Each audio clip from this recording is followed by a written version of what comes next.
हरि ओम। कर्पूरगौरं करुणावतारं संसारसारं भुजगेन्द्रहारं सदा वसन्तं हृदयारविन्दे भवं भवानी सहितं नमामि। भवं भवानी सहितं नमामि। बोलो शंकर भगवान की जय। श्री शिव गीता 14वां अध्याय। शिवजी से ब्रह्म साक्षात्कार की विधि सुनकर अब दूसरे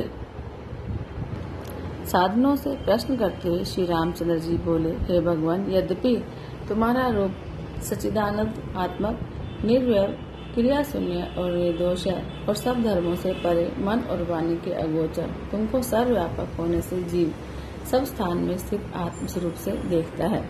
आत्मविद्या और तप ही जिसका मूल साधन है, जो उपनिषदों का मुख्य तात्पर्य है, जो मूर्ति है संपूर्ण भूतों का आत्मा अर्थात सब जीव जिसके अंश है, जो कारण का कारण अदृश्य स्वरूप है, जो अति सूक्ष्म और इंद्रियों से अग्राही है, वह ब्रह्म ग्राह्य कैसे हो सकता है?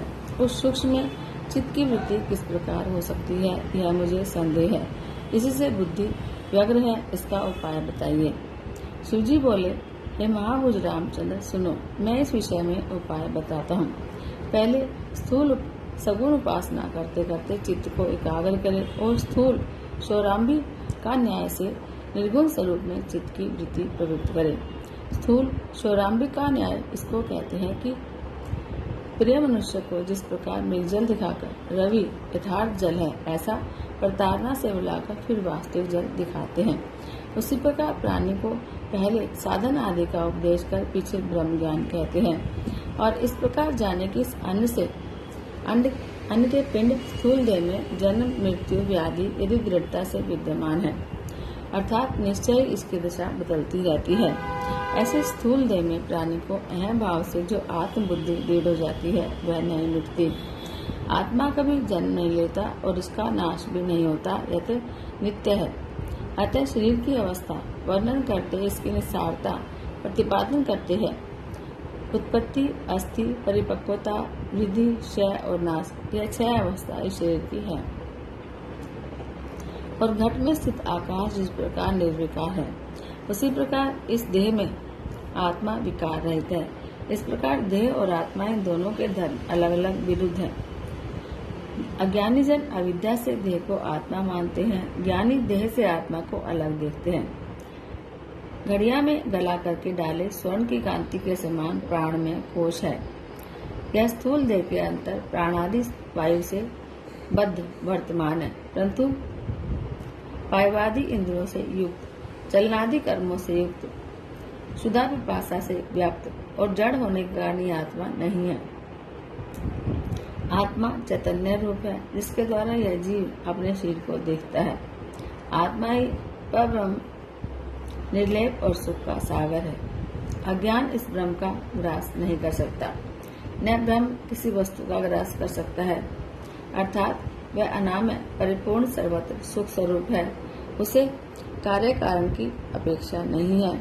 इस प्राण में कोश के अंतर्गत मनोमय कोश है, वह संकल्प विकल्प रूप बुद्धि इंद्रियों से समायुक्त है। काम, क्रोध, लोभ, मोह, मात्सर्य और मद यह शत्रुओं का शर्वर और ममता, इच्छादिक यह संपूर्ण मनोमय कोश के धर्म है,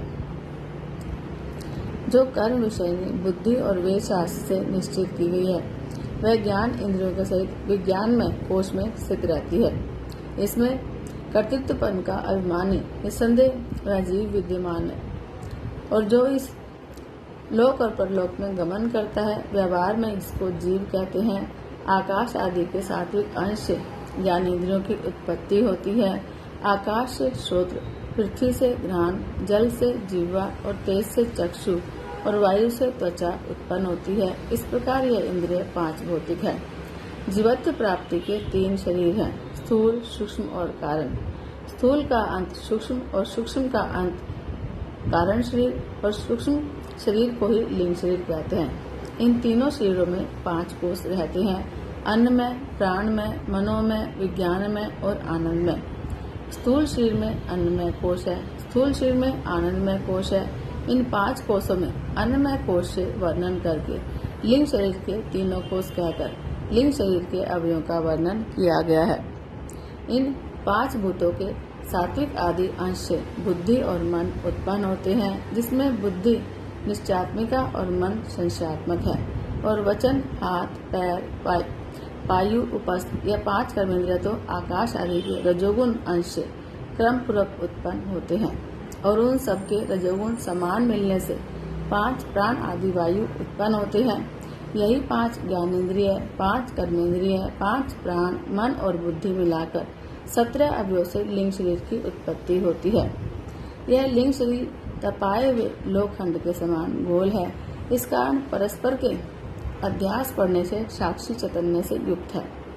जहाँ साक्षी चैतन्य लिंग शरीर से अध्यास को प्राप्त होता है, वही आनंदमय कोश है। उस आनंदमय कोश का जो कर्तृत्वपन का अभिमानी है, वही उपासना और कर्म फल से इस लोक और परलोक में कर्म फल का भोगने वाला कहा जाता है।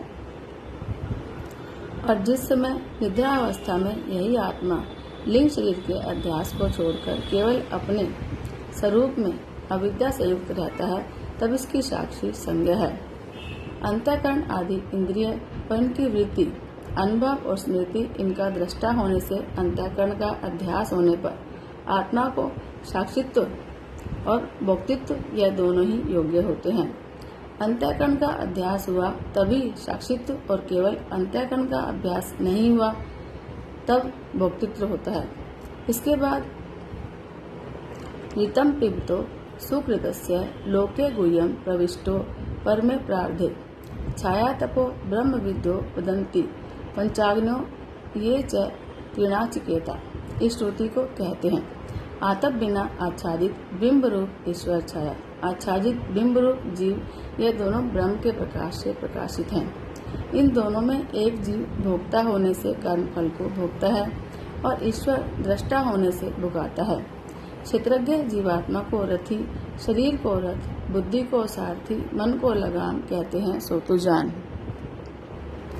इंद्रियों को घोड़े स्वरूप जानना, और यह इंद्रिय रूपी अश्व रूप आदि विषय रूप स्थान में विचरते हैं। इंद्रिय और मन के सहित यह आत्मा भोक्ता कहता है। वास्तव में उपाधि बिना यह आत्मा शुद्ध है। कदाचित कर्तृत्व भोक्तृत्व को प्राप्त नहीं होता। तात्पर्य यह है कि रथी तो रथ में बैठा है, सारथी और घोड़े रथ को जिधर ले जाएं उधर जाता है, और यदि दुष्ट घोड़े हुए तो सारथी का भी कहना न मानकर रथ लेकर एक गड्ढे में डाल देते हैं।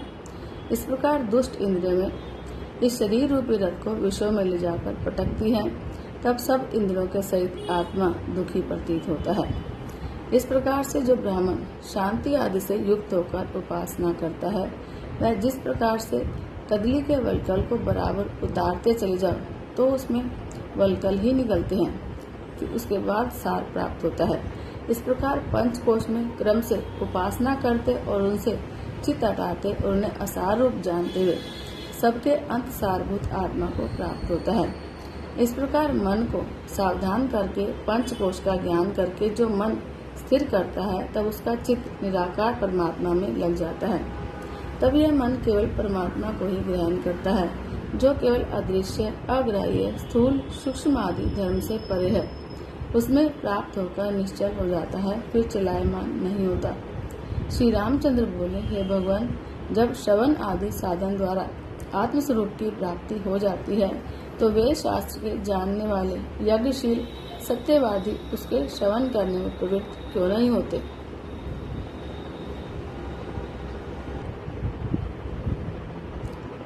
और कोई सुनकर भी आत्मा को जान नहीं सकते, और कोई जानकर भी मिथ्या मानते हैं। क्या यह तुम्हारी माया है? श्री शिव बोले, हे महाभाव, यह ऐसे ही है, इसमें कुछ संदेह नहीं। मेरी त्रिगुणात्मक माया का उल्लंघन करना महाकठिन है। जो मेरी शरणागत आकर मुझको प्राप्त हो जाते हैं, वे ही इस माया को तरते हैं। हे महाभुज, जो अभ्य भक्त हैं, जिनकी श्रद्धा मेरे विषय नहीं है, वे इस लोक और परलोक में अनेक प्रकार के फल की इच्छा करने वाले हैं। उनको कर्मानुसार फल मिलता है। वे सुख भोग कर भी थोड़े काल में इस लोक में प्राप्त होते हैं, कारण कि उन्हें तो कर्म फल ही इष्ट है। और कर्मफल क्षय होने वाला है, और थोड़ा और ऐसे लोगों में उन फलों को भोगते हैं जहाँ जहाँ अल्प सुख है और शीघ्र नष्ट हो जाता है। इस बात को न जानकर जो अधम मनुष्य कर्मों को करते हैं वे माता के गर्भ में उत्पन्न होकर बार बार मृत्यु के मुख में पड़ते हैं।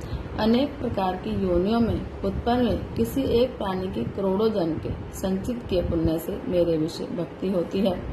वही श्रद्धायुक्त मेरा भक्त ज्ञान को प्राप्त होता है, और दूसरा करोड़ों जन्म भी कर्म करने से मुझे प्राप्त नहीं होता। इस कारण हे राम, और सब त्याग कर केवल मेरी भक्ति करो। दूसरे और सब धर्मों को त्याग करके मेरी शरण में हो, मैं तुमको सब पापों से छुड़ाकर मुक्त कर दूंगा। तुम सोच मत करो। हे राम, तुम कुछ कर्म करते, जो भोजन करते, जो हवन करते, जो देते और जो तप करते हो, वह सब मेरे अर्पण करो। हे राम, इससे अधिक मेरे में दृढ़ भक्ति होने का दूसरा साधन नहीं है। इसका तात्पर्य यह है कि शरीर, इंद्रिय और प्राण और मन के जो जो धर्म है उनका त्याग करके मुझको आश्रित हो, अर्थात मुझे प्राप्त हो। इति श्री पद्म पुराणे ऊपरी भागे शिव गीता सूपनिषत्सु शिव राघव संवादे पंचकोशोपादनम नाम चतुर्दशोऽध्याय। बोलो शंकर भगवान की जय। ओम नमः शिवाय, ओम नमः शिवाय, हर हर भोले नमः शिवाय, नमः शिवाय, ओम नमः शिवाय, हर हर भोले नमः शिवाय। सोमेश्वराय शिव सोमेश्वराय, हर हर भोले नमः शिवाय। सोमेश्वराय शिव सोमेश्वराय, हर हर भोले नमः शिवाय। नमः शिवाय, ओम नमः शिवाय, हर हर भोले नमः शिवाय। नमः शिवाय, ओम नमः शिवाय, हर हर भोले नमः शिवाय। गंगाधराय शिव गंगाधराय, हर हर भोले नमः शिवाय। गंगाधराय शिव गंगाधराय, हर हर भोले नमः शिवाय। नमः शिवाय, ओम नमः शिवाय, हर हर भोले नमः शिवाय। नमः शिवाय, ओम नमः शिवाय, हर हर भोले नमः शिवाय। जटाधराय शिव जटाधराय, हर हर भोले नमः शिवाय। जटाधराय शिव जटाधराय, हर हर भोले नमः शिवाय। नमः शिवाय, ओम नमः शिवाय, हर हर भोले नमः शिवाय। नमः शिवाय, ओम नमः शिवाय, हर हर भोले नमः शिवाय। नागेश्वराय शिव नागेश्वराय, हर हर भोले नमः शिवाय। नागेश्वराय शिव नागेश्वराय, हर हर भोले नमः शिवाय। नमः शिवाय, ओम नमः शिवाय, हर हर भोले नमः शिवाय। नमः शिवाय, ओम नमः शिवाय, हर हर भोले नमः शिवाय। रामेश्वराय शिव रामेश्वराय, हर हर भोले नमः शिवाय। रामेश्वराय शिव रामेश्वराय, हर हर भोले नमः शिवाय। नमः शिवाय, ओम नमः शिवाय, हर हर भोले नमः शिवाय। नमः शिवाय, ओम नमः शिवाय, हरे हरे भोले नमः शिवाय। बोलो शंकर भगवान की जय।